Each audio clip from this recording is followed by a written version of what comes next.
The value of genuine hearts. Matthew chapter 26 verse 14 to 15. Then one of the 12, the one called Judas Iscariot, went to the chief priests and asked, "What are you willing to give me if I deliver him over to you?" So they counted out for him 30 pieces of silver.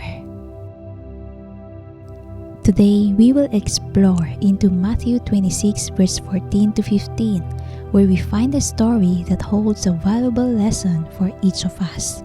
It speaks of a man named Judas Iscariot who betrayed Jesus for 30 pieces of silver.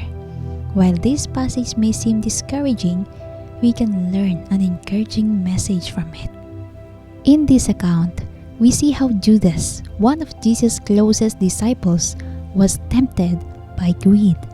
He made a choice that had severe consequences for both him and Jesus. It serves as a reminder to us that our choices matter, and the condition of our hearts shapes our actions. The first encouragement we derive from this story is the importance of guarding our hearts against the seduction of worldly desires.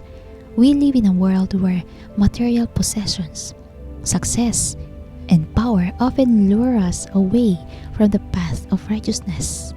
But let us remember, true fulfillment comes not from accumulating these earthly treasures, but from cultivating a heart aligned with love, compassion, and integrity. Secondly, it reminds us of the significance of true discipleship. Jesus called his disciples to follow him with all their hearts, leaving behind their old lives.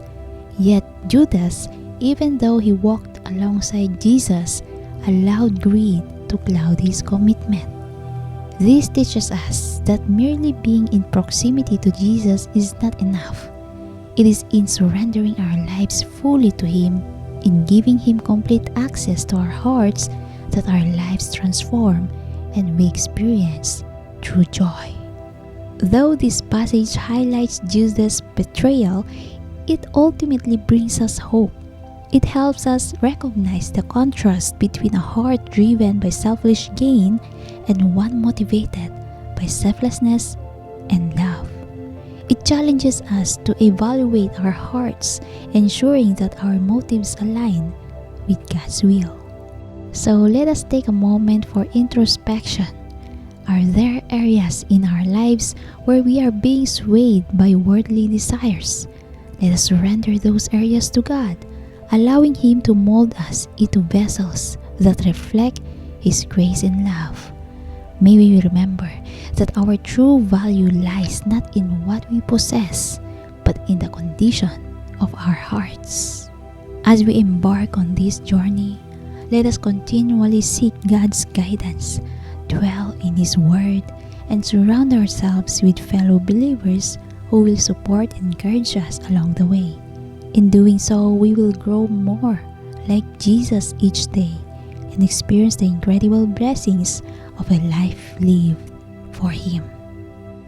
May God bless you abundantly as you pursue a heart filled with love and devotion.